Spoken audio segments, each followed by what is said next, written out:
Hello my dear students, good afternoon. Welcome to Lucky Education. आज जो topic मैं start करा रहा हूँ आपको, इससे पहले मैंने सभी बेसिक्स उसकी मैंने आपको बता दी हैं। अब ज़रा आप ध्यान से देखना। यहाँ पर आप देख रहे हैं कि मैंने टॉपिक लिखा है, उसको देखें ज़रा। सेंटेंस। अब सेंटेंस के बारे में आप बहुत अच्छी तरीके से परिचित हो चुके हो। अब आपके मन में किसी भी प्रकार का कोई भी डाउट नहीं होना चाहिए। सेंटेंस के बारे में मैंने जानकारी भी दी थी कि sentence is a group of words, ठीक है, या कलेक्शन ऑफ वर्ड्स।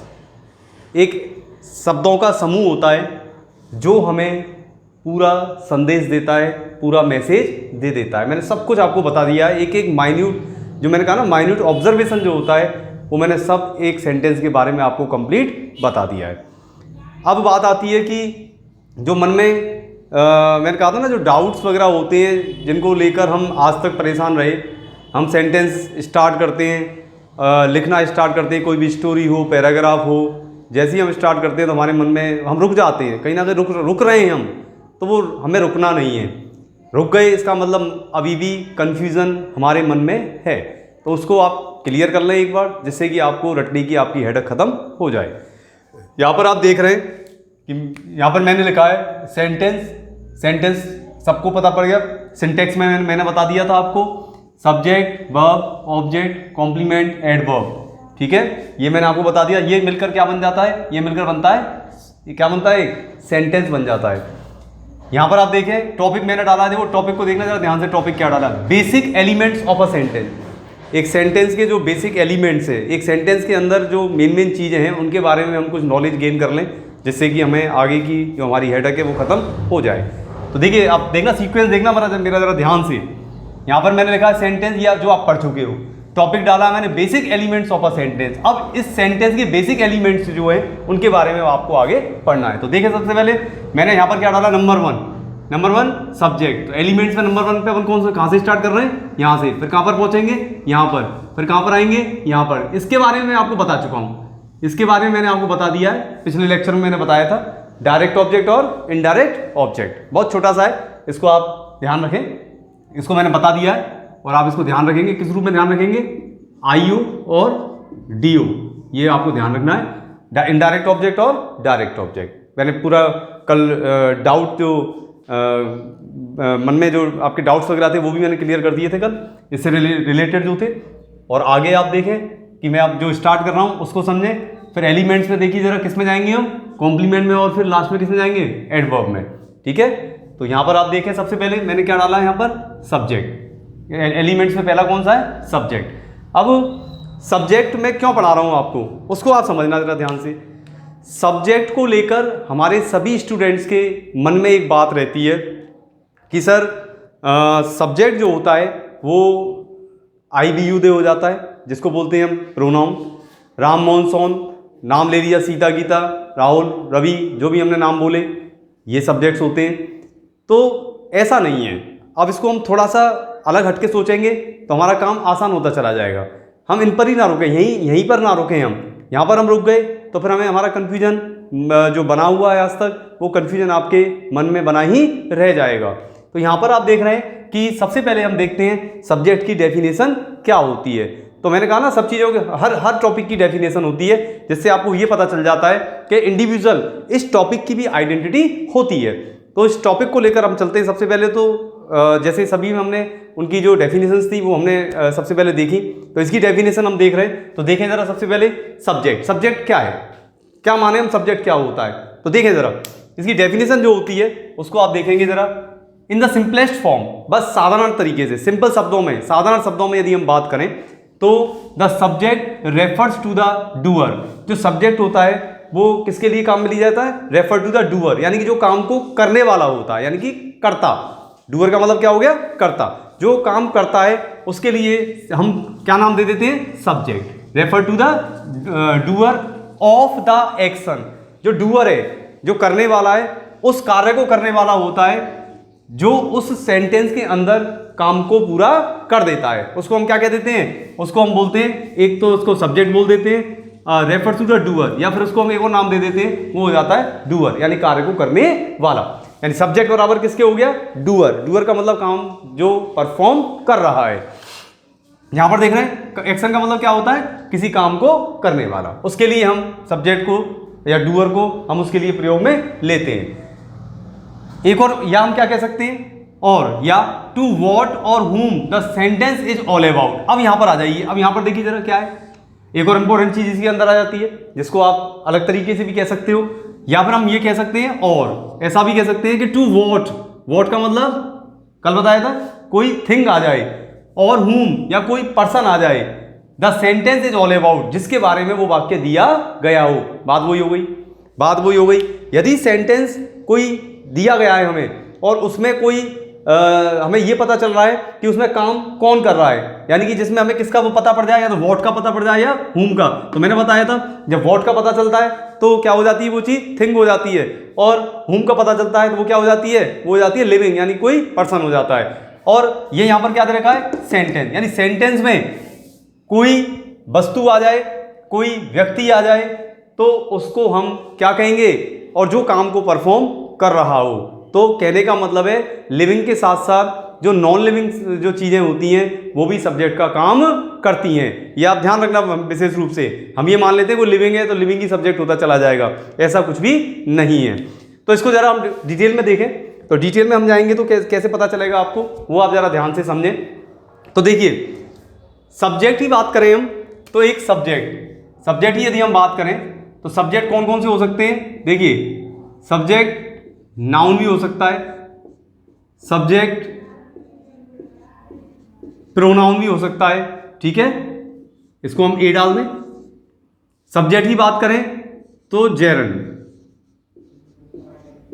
जेरन का मतलब होता है MB1 प्लस ING। ये भी क्या हो सकता है, ये भी सब्जेक्ट हो सकता है। बात करें हम इन्फिनिटिव की, यानी 2 प्लस MB1, इसको भी हम क्या कह सकते हैं, ये भी सब्जेक्ट हो सकता है।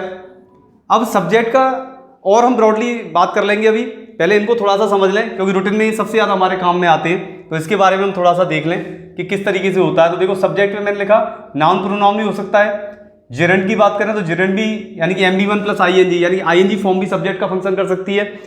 हाँ थोड़ा सा इसमें मैं आपको जानकारी दे दूं, पहली जानकारी दे देता हूं कि हमारे इंग्लिश के अंदर एक टॉपिक चलता है जिससे आपको आसानी हो जाएगी।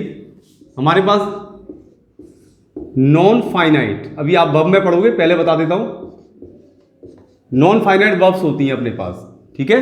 नॉन फाइनाइट वर्ब्स कौन कौन सी होती हैं, MB3, MB4 और MB5। MB3, MB4, MB5 यानी मेन वर्ब की थर्ड फॉर्म, फोर्थ फॉर्म और फिफ्थ फॉर्म। जैसे मैंने कहा गो ले ली मैंने, तो मान लो गॉन आ गई तो कौन सी हो जाएगी, थर्ड। गोइंग और टू गो, इस तरीके से यदि हम लेते हैं काम में तो ये थर्ड, फोर्थ और फिफ्थ तीन फॉर्म होती हैं। अब जो इसकी थर्ड फॉर्म होती है इसको हम नाम दे देते हैं, ये MB3 तो होती है, इसका एक और नाम आ जाता है, उसका नाम देते हैं हम पास्ट पार्टिसिपल। इन वर्ब्स की क्या खास बात है, नॉन फाइनाइट क्यों बोला है इनको, इनकी खास बात ये होती है कि ये वर्ब की जो तीनों फॉर्म होती हैं 3, 4 और 5, इन पर कभी भी इनके सब्जेक्ट और टेंस का इम्पैक्ट नहीं आता इनके ऊपर, इनको कोई भी कुछ नहीं चेंज कर सकता। सब्जेक्ट कोई सा आ जाए ये यही रहेगी, टेंस कोई सा आ जाए ये यही रहेगी अपनी जगह, इन पर कोई किसी का प्रभाव नहीं पड़ता, ये अपनी फॉर्म में ही रहती है, इसलिए इनको बोलते हैं नॉन फाइनाइट वर्ब्स। और फाइनाइट जो होती है वो बदल जाती हैं, अपने सब्जेक्ट टेंस के अनुसार उनको हम चेंज कर सकते हैं। जब आप इसमें पढ़ोगे ना, इस वाले में आओगे आप, तब आपको सब चीज़ें पता चल जाएंगी। ये मैं इसलिए बता रहा हूँ क्योंकि मैंने यहाँ पर लिख दिया, ये दोनों लिख दिए, और देखो यहाँ पर मैंने लिखा भी है MB1 प्लस ING, ठीक है, यानी कि ING, तो ING का मतलब क्या, कौन सी बन गई ये बन गई MB4, 2 प्लस MB1 ये बन गई हमारी MB5, ठीक है। तो यहाँ पर आप समझ लेना ध्यान से, ये आपका टॉपिक जब आप आगे 10th का टॉपिक पढ़ेंगे तो कि क्लॉज और अपना जो मॉडल्स वगैरह उसमें जाके कहीं ना कहीं थोड़ी बहुत ज़रूरत इनकी पड़ेगी मुझे बताने की, तब इससे पहले मैं आपको इस वाले टॉपिक में इनको क्लियर कर दूंगा। तो ये टॉपिक जब आएगा इसमें सब कुछ आपका क्लियर होता चला जाएगा और आप कहोगे सर अब हम लिख भी देंगे और बोल देंगे हमें कोई दिक्कत नहीं है। तो इसको समझ लें ज़रा। तो वर्ब की जो थर्ड फॉर्म होती है वो किसका फंक्शन करती है? Past participle. और जो पार्टिसिपल कभी भी आ जाए तो पार्टिसिपल हमेशा किसका फंक्शन करता है? ये आपको ध्यान रखना पड़ेगा, ये आपका फंक्शन करता है एडजेक्टिव का। ठीक है, एडजेक्टिव का कैसे करता है, कब करता है, क्यों करता है, ये बात की बात है। मैं केवल शॉर्ट में अपने टॉपिक से रिलेटेड आपको हिंट दे रहा हूं केवल। ठीक है, इसकी बात आ जाए तो इसको देखिए जरा। इसको दो नाम दिए जाते हैं,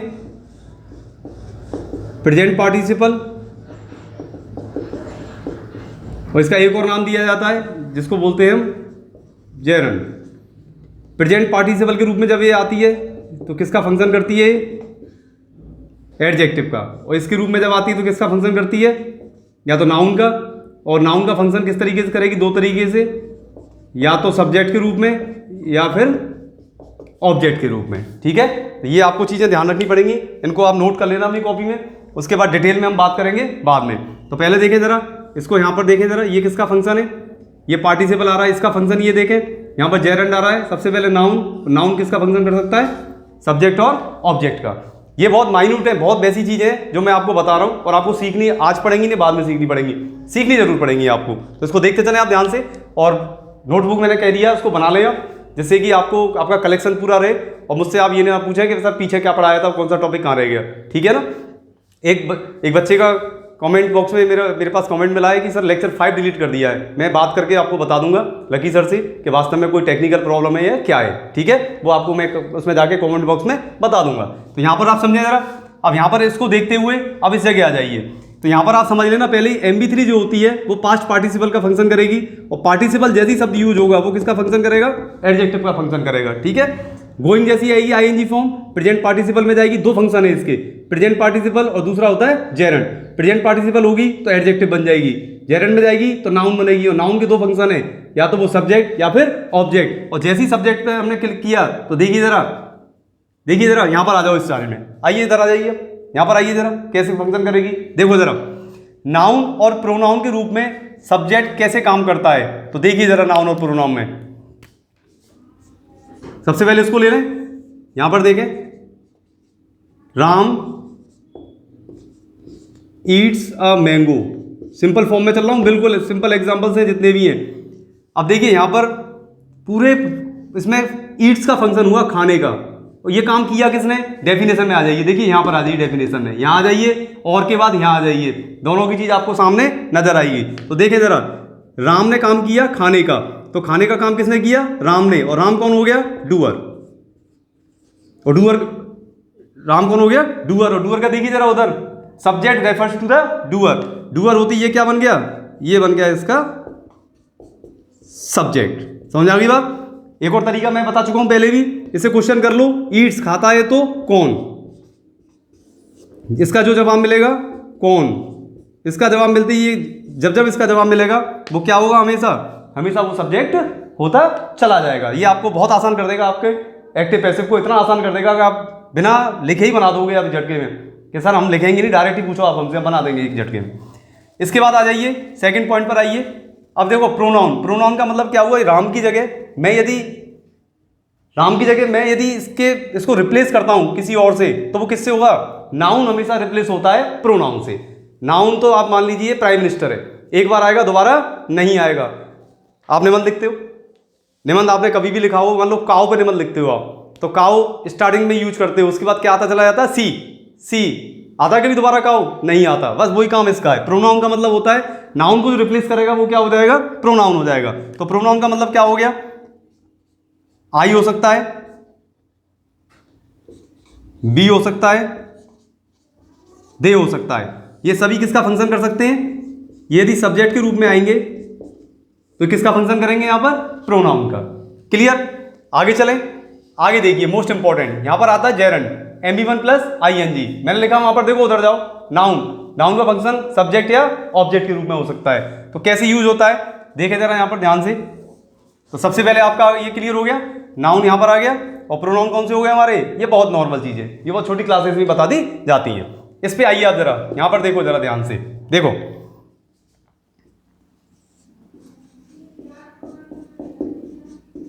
स्मोकिंग इज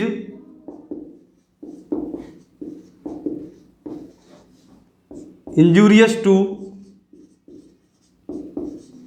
हेल्थ।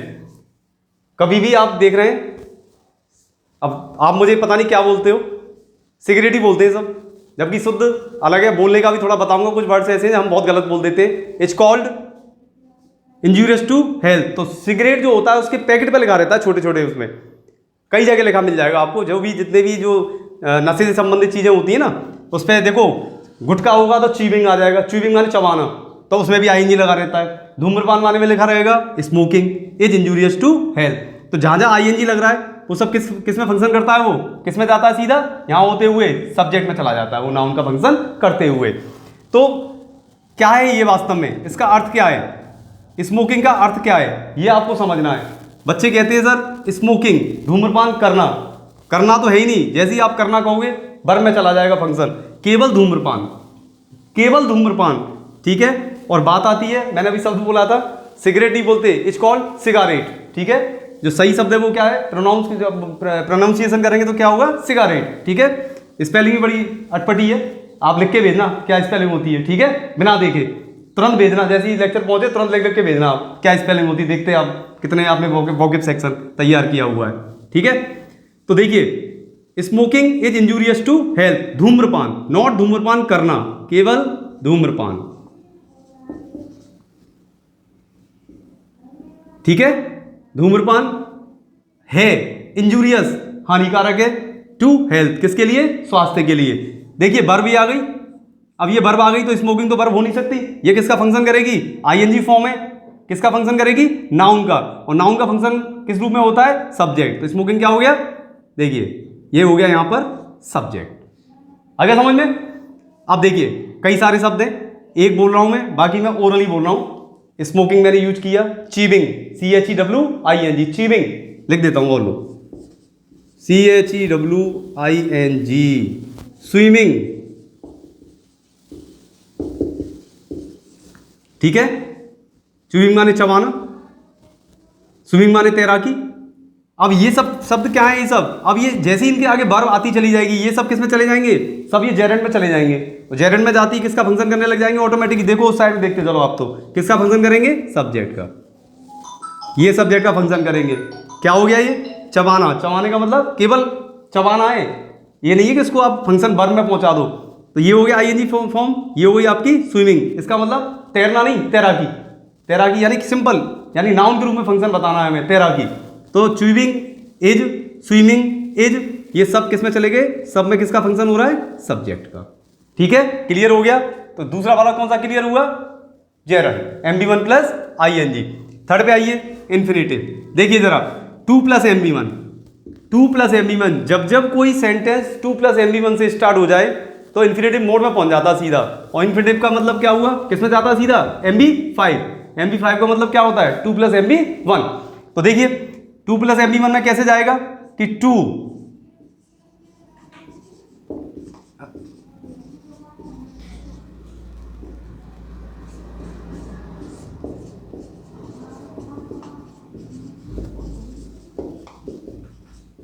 ये लीजिए, हमने कहा टू आर इज ह्यूमन, गलती किससे होती है, इंसान से। टू फॉरगिव इज डिवाइन, माफ कौन कर देता है, ईश्वर। अब आपने किस रूप में बोला है, टू आर, फिर वर्ब दे दिया आपने यहां पर। देखिए अभी तो आपको ये फंक्शन में बताना पड़ेगा कि इसका फंक्शन है, कौन सी वर्ब है, अभी तो यही समझ में नहीं आ रहा होगा। एजारएम बाज वर्ब तो किस में आते हैं, कंटिन्यूस में आते हैं ना, ऐसा नहीं है। वर्ब में देखो ये मैंने टिक कर दिया है, जब यहाँ आ जाए जब देखेंगे क्या होता है। To err is human, err मान क्या हो गया, गलती, एरर से बनता है अर, तो क्या हो गया, गलती किससे होती है, इंसान से। टू फॉरगिव इज डिवाइन, माफ करने का काम कौन करता है, ईश्वर। क्लियर। अब ये तो देखिए बहुत सिंपल वे में बात चल रही है हमारी। ये मेन आपके जो सब्जेक्ट्स हैं वो मैंने बता दिया आपको। नाउन और प्रोनाउन की फॉर्म में भी हो सकते हैं, जेरेंड की फॉर्म में भी हो सकते हैं, इन्फिनेटिव फॉर्म में भी हो सकते हैं, ठीक है। ये 3 तो हो गए आपके जो मेन है। अब मैं आपको उस लेवल पे ले जा रहा हूँ जहाँ पर जाकर आपको लगेगा कि सर सब्जेक्ट्स वास्तव में होने क्या चाहिए। ये तो है, ये रूटीन में ये तो आपको फेस करनी है, लेकिन मैं उस तरीके से आपको समझा देता हूँ जिससे आपको ये पता चल जाए कि वास्तव में हम किस तरीके से ट्रेस करें, किस तरीके से फाइंड आउट करें कि सब्जेक्ट्स हमारे कौन कौन से हो सकते हैं। तो इसको आप जरा नोट कीजिए और फिर मैं इस टॉपिक को आगे बढ़ाता हूँ।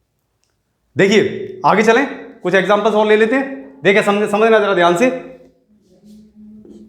क्या है the flood has destroyed the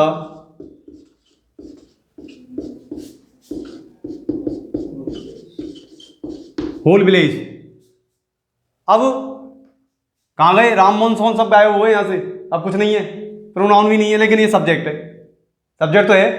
subject क्यों है? देखो जरा, मैंने कहा था जो करने वाला होता है, जो डूअर होता है, जो काम को परफॉर्म करता है, ध्यान रखना विशेष रूप से। अब यहां डिस्ट्रॉय कर दिया, ये रहा देखो, डिस्ट्रॉय करने का काम।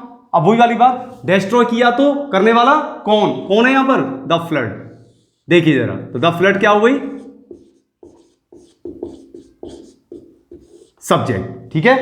अब देखिए, ज्यादा उस लेवल पे जाए तो ओरली में बता रहा हूं, आप नाम याद रख सकते हैं कि जितनी भी नेचुरल कैलिमिटीज होती हैं, नेचुरल कैलिमिटी का मतलब समझ गए, प्राकृतिक आपदाएं जो होती हैं, वो सब इंस्ट्रूमेंटल सब्जेक्ट की कैटेगरी में चली जाती हैं। फ्लड हुआ, आपका सुनामी हुई, आपका कभी कोई भूकंप आ जाए, आपका कोई बाढ़ तो मैंने बता ही दिया है, जो भी वॉल्केनो आ जाए, मतलब जो भी नेचुरल कैलिमिटी आप समझ गए होंगे, या कोई लैंडस्लाइड हो जाए, वो बड़े बड़े वो चट्टानें गिर जाती हैं नीचे, वो तो आप पढ़ते हैं अपने सिलेबस में, वो जानते होंगे सभी स्टूडेंट।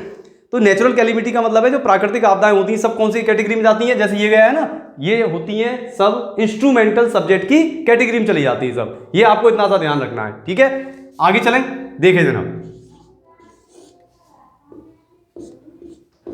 आपने यदि ये भी लिख दिया टुमारो इज फ्राइडे।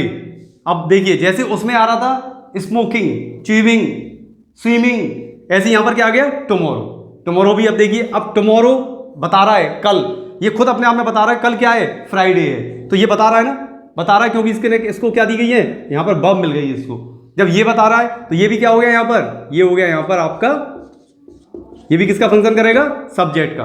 अब बहुत से ये पूछते हैं कि ये कौन सा सब्जेक्ट है, ये पूछ लेंगे कि सर सब्जेक्ट कौन सा है। तो देखिए, जो टाइम से रिलेटेड है तो उसको हम नाम दे देते हैं। जैसे टुमारो बता रहा है कल, एक टाइम बता रहा है कल आने वाला, तो जब इस कैटेगरी में हम पहुंचेंगे तो इसका नाम हो जाता है टेम्पोरल सब्जेक्ट। टाइम बताने वाला क्या हो जाता है? Temporal subject. केवल याद रखना है आपको, मुझे मैं बोल रहा हूं उसको नोट कर लेना, टेम्पोरल सब्जेक्ट। ठीक है, टुमारो इज फ्राइडे। आगे आ जाइए, this road leads to Jaipur.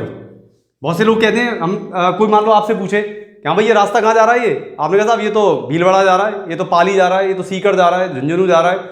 Going मत यूज कर देना कभी, रास्ते के लिए कभी भी गो मत लगा देना। रास्ता चलता नहीं है, रास्ता पहुंचाता है, मंजिल पूरी करवाता है किसी की, इसलिए हम क्या लगाते हैं? लीड्स। क्या होता है? The road leads to Jaipur. तो ये रास्ता कहां पर जाता है? जयपुर को जाता है। तो जाने का काम किसने किया? पहुंचाने का काम किसने किया? रोड ने। ये क्या हो गया? सब्जेक्ट। अब ये एक तरीके से एक लोकेशन शो कर रहा है कि दिस रोड, ये बता रहा है हमें कि कहां पर पहुंचा रहा है, इस लोकेशन पे हमें पहुंचा रहा है। तो इसको नाम दे देते हैं हम लोकेटिव सब्जेक्ट। क्या नाम दे देते हैं? Locative subject. ठीक है, इसको क्या नाम दिया हमने? इंस्ट्रूमेंटल। इसको नाम दिया हमने क्या? टेम्पोरल। इसको हमने नाम किया, क्या दे दिया? Locative subject. मतलब इन सबको आप बस सुनना है और उसके बाद दिमाग से सबको अलग से सोच के चलना है। फिर कैसे सोच के चलना है कि सेंटेंस के अंदर परफॉर्म करने वाला या डूअर जो होता है वो हमेशा किसका फंक्शन करता है? सब्जेक्ट का काम करता है। सीधा सा आपको ये याद रखना, मैं ये बताना चाह रहा हूं। रास्ता ये भी सब्जेक्ट है, टुमारो ये भी सब्जेक्ट है, फ्लड ये भी सब्जेक्ट है। आप ये ना सोचें कि वो अलग है और ये अलग है, बस इनके नाम अलग अलग दे दिए जाते। आगे देखें जरा,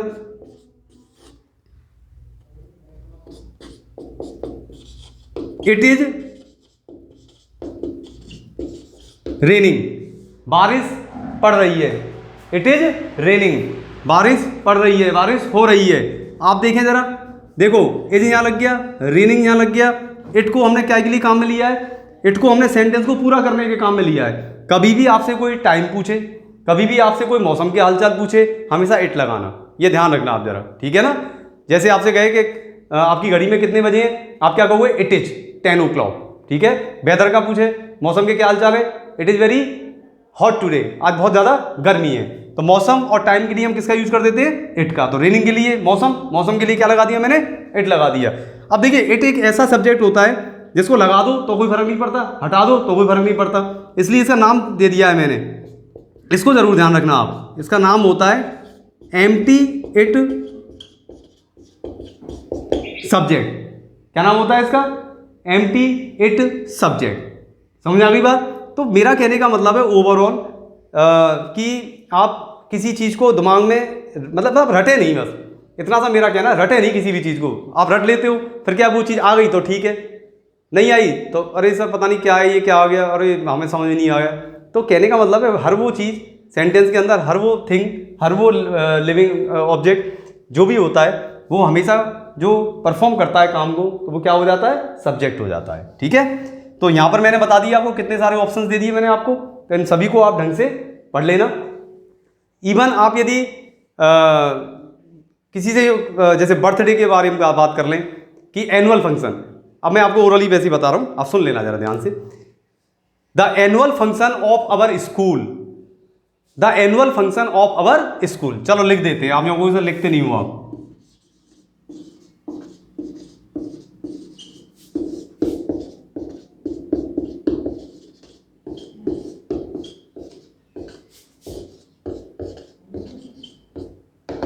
ठीक है, अब यहां पर जैसे ही आपने लगाया कोई वर्ब दे दी, जैसे बिल लगा दिया आपने, यहां पर बिल लगाते ही ये पूरा की पूरा किस में आ जाएगा? ये देखिए पूरा यहां से लेके क्या हो गया? पूरा की पूरा क्या हो गया? सब्जेक्ट की कैटेगरी में चला गया। ठीक है, तो कहने का मतलब क्या हुआ कि ऐसा भी नहीं है कि एक शब्द का सब एक वर्ड आ जाए वही सब्जेक्ट हो गया, प्रोनाउन आ गया वो सब्जेक्ट हो गया, ऐसा कुछ भी नहीं है। यदि आपने कहा Ram and Mohan are friends, Ram और मोहन दोनों मित्र है, तो राम और मोहन दोनों ही अपने क्या है? दोनों नाउन है भाई। राम यदि आप ऐसे बोल देंगे तो क्या है इसके अंदर? सब्जेक्ट क्या हो गया? राम एंड मोहन। और आपने कहा आर फ्रेंड्स, राम और मोहन दोनों मित्र हैं, तो राम एंड मोहन। अब राम भी देखो नाउन है और मोहन भी नाउन है, इससे जुड़ गया, यानी कि दो नाउन आ गए, एक नाउन ये आ गया, एक नाउन ये आ गया, एंड से मैंने इनको जोड़ दिया। तो मैं यदि मुझसे कोई पूछे, अब बहुत ज़्यादा अपन डीप चले जाए तो उससे मतलब है नहीं, आप तो ये देख लो आर से पहले आ रहा है तो दोनों क्या मिलकर क्या बन गए? ये सब्जेक्ट बन गए। और सब्जेक्ट के लिए अब नाम दे दें तो बहुत नाम हो जाएंगे, अब तो ऐसे तो बहुत कुछ है, मैं इसको नाम दूंगा तो ये तो कंपाउंड सब्जेक्ट्स हो गए। कंपाउंड सब्जेक्ट की कैटेगरी में गया कि नहीं गया? ये एक नाउन, ये दोनों किससे जोड़ दी? यानी दो चीज़ें जब किसी कंजंक्शन से जुड़े तो कंपाउंड हो जाती हूँ। तो नाउन को मैं नाम दे सकता हूँ, यहाँ से लेके यहाँ तक ये क्या बन गया? इसको यदि मैं नाम दे दूं और सब्जेक्ट में नाम देना पड़े तो देखिए ये यहाँ से लेके यहाँ तक दोनों पूरा मिला के सब्जेक्ट है, और क्या नाम दे दूंगा मैं इसको? कंपाउंड सब्जेक्ट नाम दे देंगे हम इसको, कोई दिक्कत थोड़ी है। तो ऐसे बहुत चीज़ें हैं, आपको केवल दिमाग में फाइनली, अब मैं let's come to the main conclusion. Subject को लेकर मन में किसी भी प्रकार का डाउट ना रखें। जो अपने किसी भी सेंटेंस में वर्ब के काम को, वर्ब में होने वाला जो काम है उसको परफॉर्म कर दे, बस जो डूअर है, जो करने वाला है, वही क्या है? सब्जेक्ट है। ये कन्फ्यूजन आपका दिमाग से निकल जाना चाहिए कि ये फ्लड है तो ये कैसे सब्जेक्ट है, ये है तो ये कैसे सब्जेक्ट है। ठीक है ना, तो ये आपके दिमाग से निकल जाना चाहिए। अब मैं इसको जैसे इसको नाम दूं, जैसे मैंने आपसे कहा कि इसको नाम देना है, मुझे इसको मिला के नाम देना है, तो मैं तो नाम दे दूंगा ना। ये लीजिए, ये लीजिए, क्या नाम है इसका? कंपाउंड सब्जेक्ट कह दूंगा मैं इसको। मुझसे कोई पूछे द एनुअल फंक्शन हो, बर्थडे पार्टी हो, बहुत से ओकेजन्स होते हैं जो सेलिब्रेट करते हैं, सब किस कैटेगरी में चले जाते हैं? इवेंटिव सब्जेक्ट में चले जाते हैं। ये लीजिए, मुझसे पूछिए आप, क्या नाम हो गया इसका? इवेंटिव सब्जेक्ट। तो देखिए मैंने आपको पूरा बताया, मैं यहां पर कर रहा हूं, यहां पर देखो मैं ये नाम दे रहा हूं। नाम देना एक अलग चीज है, कंसेप्ट समझना एक अलग चीज है। आज मैंने आपको कंसेप्ट बताया कि सब्जेक्ट का कंसेप्ट क्या है, कि हम सब्जेक्ट किसको मान रहे थे आज तक, और सब्जेक्ट होता कौन सा था। बस ये मुझे आज बताना था, तो इसलिए आप नोटबुक लीजिए और सभी को इसमें नोट डाउन कर लीजिए, और कोई भी मन में डाउट आपके आ जाए तुरंत आप कमेंट बॉक्स में जाके मुझसे पूछ लीजिए। ठीक है, और बिल्कुल रिलैक्स होके एंजॉय करते हुए आप पढ़ें, प्रेशर लेके मेरे साथ कभी भी नहीं पढ़ें। मेरा एक मेन वो है, मैं पहले भी आपसे कह चुका हूँ, हम पढ़ते समय रिलैक्स रहें, प्रेशर ना लें कि अरे सर ये सब्जेक्ट में ये क्या बता दिया, वो क्या बता दिया। ये बस नॉलेज के लिए चीज़ें हैं आपकी, जिससे कल को आप कहीं बाहर निकलें, किसी कॉम्पिटिटिव फील्ड में जाएं तो कम से कम आप बता सकें। इन फ्यूचर यदि कोई मौका मिले तो आप किसी को अच्छे से अच्छा पढ़ा सकें। जो हमारे रूरल में बच्चे हैं, जो बेचारे पैसा खर्च नहीं कर पाते, शहरों में नहीं पढ़ पाते, उनको घर बैठे ऐसी चीज़ें मिल जाएं जिससे उनको लगे कि हाँ, हम यदि किसी ऑनलाइन प्लेटफॉर्म पे यदि किसी ग्रुप से जुड़े हुए हैं, लकी एजुकेशन से यदि हम जुड़े हुए हैं, तो हमें वहाँ से क्या फ़ायदा मिला। तो इस तरीके की सोच के साथ आप पढ़ें और हर समय मैं आपके लिए आपके डाउट्स क्लियर करने के लिए मैं तैयार हूँ, मुझे कोई दिक्कत नहीं है। और मैं पहले भी कह चुका हूँ, जो पूछने वाले बच्चे होते हैं उनके प्रति मेरी बहुत अच्छी मन में बहुत सिंपैथी रहती है और मुझे अच्छे लगते हैं बच्चे कि आप अपने डाउट्स को क्लियर करें। तो इसी के साथ मेरा ये लेक्चर कंप्लीट कर रहा हूँ मैं यहाँ पर। एक और लेक्चर के साथ कल फिर मिलेंगे, तब तक के लिए घर पर रहें, सुरक्षित रहें। Thank you.